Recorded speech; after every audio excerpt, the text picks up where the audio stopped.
नमस्कार साथियों। अगर सीटेट, केवीएस या डीएसएसबी, पीआरटी जैसी टीचिंग परीक्षाओं की तैयारी चल रही है तो गणित की पेडागोजी पर यह खास चर्चा आपके बहुत काम आने वाली है। अक्सर होता यह है कि दो चीजें एक साथ परेशान करती हैं। एक तो बचपन से बैठा हुआ गणित का डर और दूसरा इन एग्जाम्स में पेडागोजी सेक्शन को लेकर टेंशन। दोनों ही अपने आप में एक बड़ी चुनौती लगती हैं, है ना? पर घबराने की कोई बात नहीं है। इन दोनों चुनौतियों का एक ही ताला है और उसकी एक ही चाबी है, और वो है गणित शिक्षण यानी मैथ्स पेडागोजी की सही समझ। तो चलिए आज इसी को अच्छे से समझते हैं। सबसे पहले तो ये सवाल आता है कि आखिर ये मैथ्स पेडागोजी है क्या भला? देखिए, सीधे शब्दों में कहें तो ये गणित पढ़ाने का वो तरीका है, वो हुनर है जिससे बच्चे मैथ्स को आसानी से समझ सकें, उससे डरे नहीं और सबसे जरूरी बात, उसे अपनी रोज की जिंदगी में इस्तेमाल कर पाएं। यहाँ एक बहुत बड़ी गलतफहमी दूर करना जरूरी है। पेडागोजी का मतलब बच्चों को टेस्ट कैलकुलेशन सिखाना बिल्कुल नहीं है। इसका असली मकसद है बच्चों के अंदर सोचने, समझने और तर्क करने की आदत को डेवलप करना। और सीटेट जैसे एग्जाम्स भी इसी सोच को टेस्ट करते हैं, आपकी कैलकुलेशन स्पीड को नहीं। अच्छा, ये तो समझ आ गया, पर एग्जाम के पॉइंट ऑफ व्यू से ये इतना जरूरी क्यों है? चलिए अब जरा नंबर्स पे नजर डालते हैं।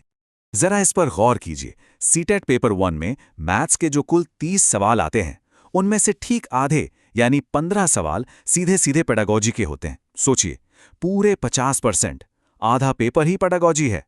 इसका मतलब साफ है, ये जो 15 सवाल है ना, यही गेम चेंजर हैं। यही तय करते हैं कि सिलेक्शन होगा या नहीं। अगर पेडागोजी वाला हिस्सा मजबूत कर लिया तो समझिए कि सिलेक्शन की आधी लड़ाई तो वैसे ही जीत ली। और एक बात याद रखने वाली है, ये सवाल सीधे सीधे थ्योरी से नहीं पूछे जाते कि फला थ्योरी किसने दी। नहीं, ये सवाल असल क्लासरूम की सिचुएशन और बच्चे की साइकोलॉजी पर बेस्ड होते हैं। एग्जाम ये देखना चाहता है कि आप अपने ज्ञान को प्रैक्टिकली यूज कैसे करेंगे। अच्छा, मैथ्स को अच्छे से पढ़ाने के लिए पहले ये समझना होगा कि मैथ्स असल में है क्या, मतलब इसका स्वभाव कैसा है, इसका नेचर क्या है।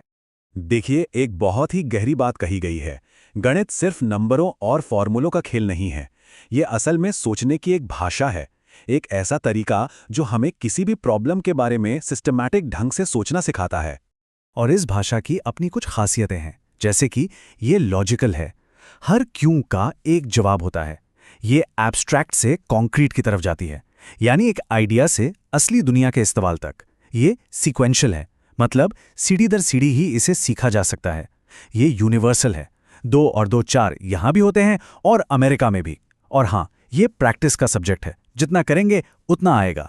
ठीक है, गणित की प्रकृति तो समझ ली, पर सबसे बड़ा सवाल तो ये है कि छोटे छोटे बच्चों को प्राइमरी लेवल पर मैथ्स पढ़ाना इतना जरूरी है ही क्यों? क्योंकि बात सिर्फ नंबर सीखने की नहीं है।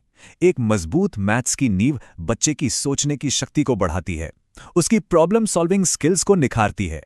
वो पढ़ाई को अपने रोज की जिंदगी से जोड़ पाता है, जिससे उसका कॉन्फिडेंस बढ़ता है।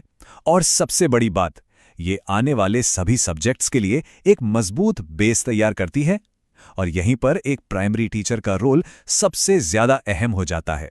तो इतनी सारी बातें हो गईं, क्यों ना अब अपनी समझ को थोड़ा टेस्ट किया जाए। चलिए देखते हैं एग्जाम में आने वाला एक असली सवाल।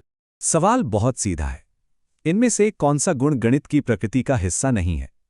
आपके ऑप्शन है ए तार्किक, बी सार्वभौमिक, सी भावनात्मक या डी क्रमबद्ध। जरा सोचिए, क्या हो सकता है इसका जवाब? जी हां, सही जवाब है ऑप्शन सी, भावनात्मक। क्योंकि गणित पूरी तरह से तर्क और लॉजिक पर चलता है, भावनाओं या फीलिंग्स पर नहीं। ये एक बहुत ही फंडामेंटल बात है। तो ये पूरी चर्चा हमें एक बहुत ही जरूरी सवाल पर लाकर खड़ा कर देती है। एक भावी शिक्षक के तौर पर अगली बार जब कोई बच्चा ये मासूम सवाल पूछेगा, मैम या सर हम मैथ्स क्यों पढ़ें, तो असली जवाब क्या होगा? सिर्फ इसलिए कि एग्जाम पास करना है, या इसलिए कि ये हमें जिंदगी को बेहतर ढंग से सोच